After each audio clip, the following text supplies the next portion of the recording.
Elizabeth, we haven't spoken for a year. Back then, we were just emerging from COVID. Things are very different now. How are things looking for CIE Tours as we head into the busy summer season of 2023? Yes, well, we're very happy over here in the United States to confirm that customer demand has been really strong and very positive this year.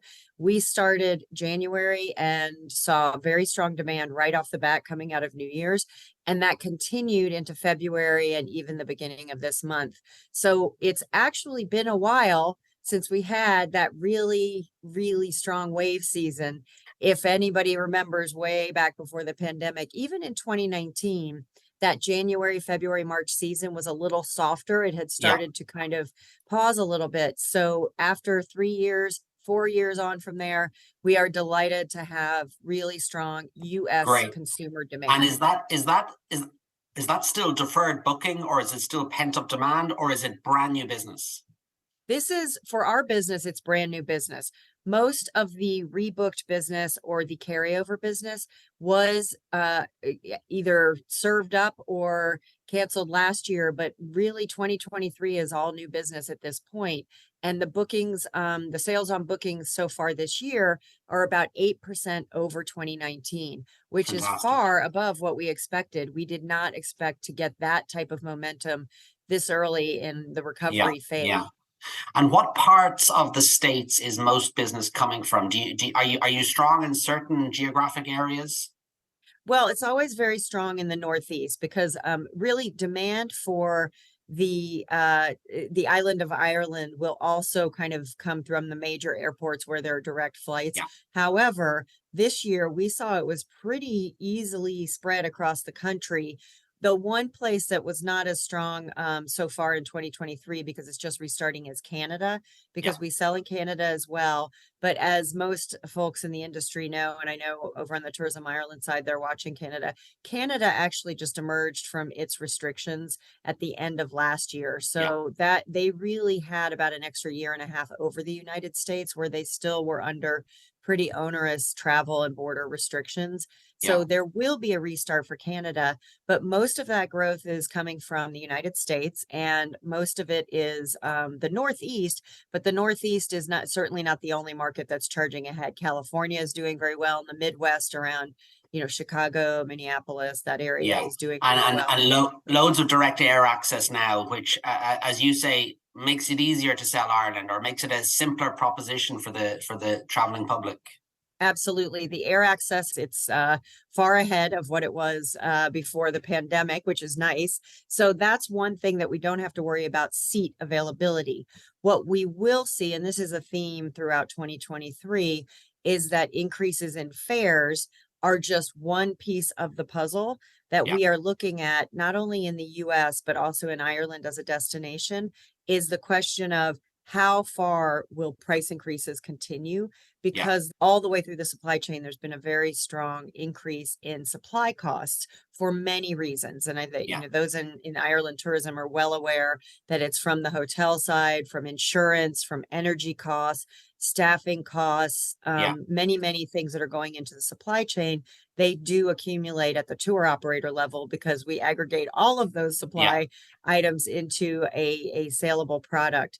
yeah. So those cost increases we do anticipate, and we're forecasting that they're going to continue, Yeah. and the tour operators are adjusting. Yeah, prices will have to go up to the end consumer.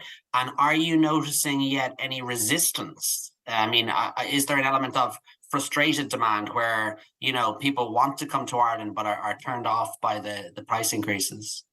No indications yet that the Great. consumer is turned off. That it's really a positive story. However, everyone here in the US travel market, for the source market, is very much keeping an eye on it, because right now the economic environment in the US, as it is in Europe, it's pretty complex. It's a Yeah, little bit bewildering kind of how some of the economic factors at play are not dampening demand. So I think that the wise approach is really, let's ensure that we have product to sell, and let's sell it while the demand is there, and make sure that everything stays open, smooth on operation, and that we can deliver the product. However, I think as you know, the way that the market is really looking at it here is that as long as the economic factors feel strong, consumers will continue to show Yeah, us the demand. But the second that some piece of the economic puzzle starts to tighten up or starts to really manifest itself, probably in what we would have thought 6 months ago would already be happening. But if yeah. those happen, the demand will probably start to dry up. Yeah. And just in terms of the war in Ukraine, which is a year old at this stage, at the time we were all a bit worried that the American market would be spooked. There was another war, on the European continent, and how would the US market react to that? But so far, American visitors, Canadian visitors seem to differentiate Western Europe from the Eastern European borders. Yes, exactly. I think that in the United States, if something were to start to involve Western Europe involvement in the war, that could be a trigger. Again, one of the economic and or political complexities that we all have on our, Yeah, our risk list watching it. But right now, the U.S. consumer is not considering this a European issue. So I think that Ireland will fare quite well from that differentiation over in the United States, but we have to watch and see how things go. yeah. And I know you survey your customers very regularly, which I think is probably very valuable to CIE Tours, but I also think very valuable to Irish tourism because we can sort of take a sort of a sample from your customer base. What's the reaction so far to value, to the quality of the Irish tourism experience, to all the kind of key aspects that make up an Irish tourism holiday? Is it still positive, or are there sort of blinking lights and kind of warning signs? Yeah, it's still positive. The survey again, 2022 being our first full year of operation, we also got the first full year in quite a while of survey cards and survey ratings back. So it really was wonderful to see that the ratings are just about where they were in 2019, which is very high. So that we do ask questions about the value, we ask questions about the quality of the product. So the Irish product is perceived as just as strong, just as wonderful as it was before the pandemic. And that, given all the cost increases and the price increases that follow on from that, even in this environment, they are still indicating that they are happy with their choice to travel to Ireland and that they're happy with the value that they got. And importantly, that the quality is still there. So I think that as long as the quality of the Yeah, product remains strong, the consumer is going to feel that the value is paid off when they get there, even if it stings a little bit up front. But even right now, we're not even getting indicators that people are that worried. I believe, some of it is it's probably just as elemental as after lockdowns for a couple of years and uncertainty. The consumer is now a year into open borders here in the United States, a yeah. year and a half, and they are still going strong, saying, forget it, I'm going. I'm going Yeah, now. I don't know, if something comes up in the future, they don't seem to be worrying about it. yeah, yeah. And you mentioned the importance of the U.S. economy, and I think we all sort of understand that. And here in Ireland, we're a bit worried about the British economy. Europe is a bit vulnerable as well, but the U.S. economy is kind of, you described it as complex, which is a good way, I think, of describing it. But it's holding up okay, and I think that sort of dollar euro exchange rate is still sort of favors the US traveler, doesn't it? Which sort of hides to a certain extent price increases. Yes, it does. It actually it's very interesting because I think that's a very good point. The price increases are also, the numbers that I'm giving you about our sales are up over 2019. That's really on sales and revenue, which is what pays the bills, right? That's what keeps companies in operation. So we're certainly glad to have that. But when you look at taking out cost increases, you have to consider that the underlying strength of the recovery from COVID also has to be driven by passengers. We Yeah, have to get the people. And right now, the passenger counts are not higher than they were in 2019. yeah, So the visitation on a passenger volume level is not there yet. But the sales figures are there, but it's mostly those of us, sitting behind the scenes in the industry. We do know that some of that is from cost increases and price increases rippling out of that. And we need to be very cognizant that the quality of the product, that the value perception the European advantage because of the euro right now is actually a moment in time that we have to take advantage of, because it makes, Exactly. we have to get passengers back so that all of the other measures will begin to grow. We can't, the sales will grow only on price increases for a while, but that's not a healthy recovery per se. What we need to do is ensure that Europe and Ireland specifically remain competitive to other options that Americans have, like Mexico, the Caribbean. Asia is not yet open as a Yeah, destination market for American consumers. So that's 2023, I think will still continue to favor Europe. The euro to the dollar exchange, I think, is starting to get to the point where it's normalizing, meaning there's still an advantage, but the new baseline is yeah, that has advantage. changed. So Yeah, it's not, I yeah, don't know how much that's going to last into 2024 as yeah, a consumer selling point. However, 2023, absolutely. I yeah. think the market favors Europe as a destination, and the travel agent community and direct to consumer bookings are definitely showing that they are willing to put their money down with confidence for Europe. Great. Are any of your bookings or your coach tours, have they been discommoded, if you like, by the fact that the government here has taken up so many hotel bedrooms in response to its humanitarian sort of approach to the war in Ukraine? Has that sort of upset your business or made operations more difficult in any way? It has not so far. So one of the realities of the tour operator segment of the travel industry is that we actually contract our hotel rooms and our services a year, sometimes 2 years ahead Yes. of time. So while there has been some fluidity in that because of uncertainty in general, all of our product was contracted. So we absolutely have enough product contracted to service the 2023 slate of bookings. Everything we have on the books, we can service, and there's still room to sell. However, what we are watching is, even if it hasn't affected us yet, does not mean that it could not impact us if hotels come under pressure that they have to decide one way or the other. After, I know there was a cutoff in March where some of Yeah. the contracts were either being decided whether to continue. But if anything happens mid-year where all of the sudden more inventory is taken out, it could upset the balance. CIE Tours operates primarily at a 4-star level. So Yeah. that segment of hotel, while those hotels have not necessarily gone to refugee housing, what we do anticipate is there will be some pressure from the below star levels, that if tourists are not able to book their 3-star hotels or their accommodation, even a 2-star, and those just are not available because of alternative uses of that housing, that could actually push consumers in a very bullish consumer demand market to say, well, you know what, I'm just going to pay more. Yeah. Prices are already up. I'm happy and I really, really want this vacation. They could actually take a 3-star vacationer and encourage them to book at a higher level. And that could start to cause mid-season. So we feel confident going into the season that CIE Tours with our business model will definitely have enough inventory.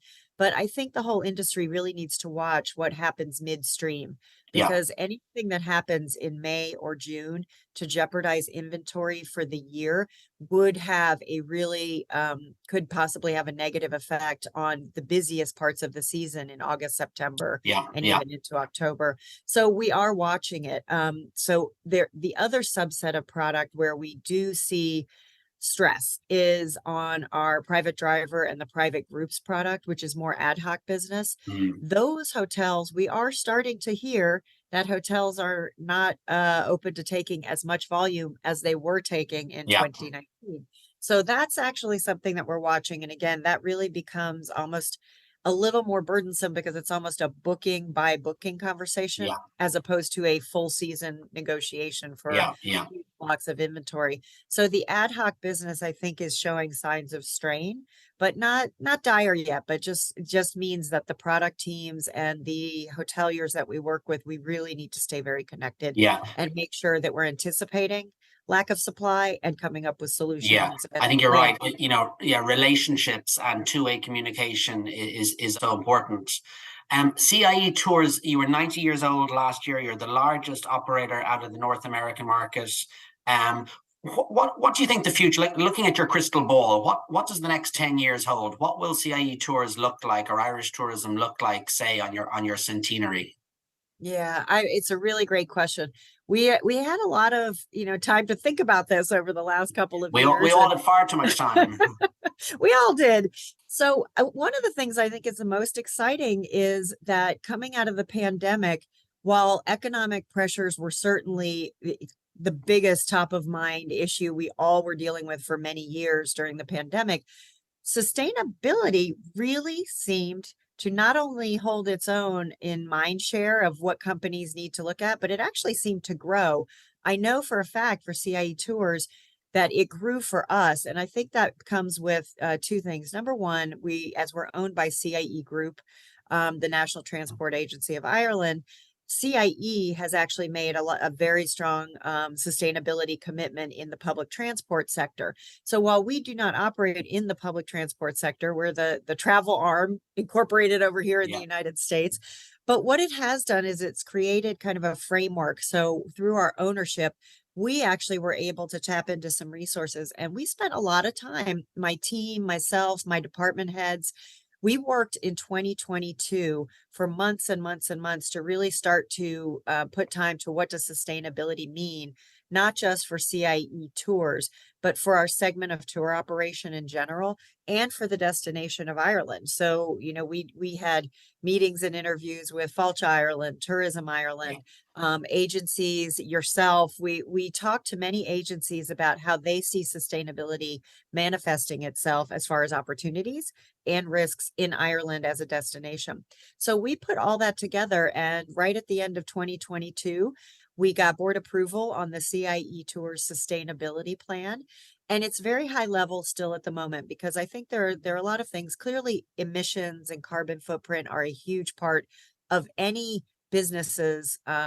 Your filter, you have to look at your own sustainable footprint, yeah, but it goes far beyond that. And I think the other thing that we learned and we have put into our plan is that while many people think of travel and tourism sustainability as kind of eco tourism or environmental sustainability, there are many other factors that fall in other groups. So in addition to environmental considerations, which we absolutely are going to consider our own footprint and our supply chain footprint over time, we're getting yeah, a lot more data collected on that so we can put a plan of action together. But it's also social. It's making sure that the economic benefits of travel are extending to communities throughout the island of Ireland. And I think CA Tours, you do find when you undertake kind of something you feel maybe you're not doing as much in sustainability as you were, the reality is you do start to realize some things you're already doing that yeah, are probably sustainable. And I think CIE Tours has actually, as a business, always been quite committed to and strong in spreading the benefits of our business model, jobs, and revenue into the rural areas of Ireland, probably much more than any U.S. tour operator yeah, into Ireland.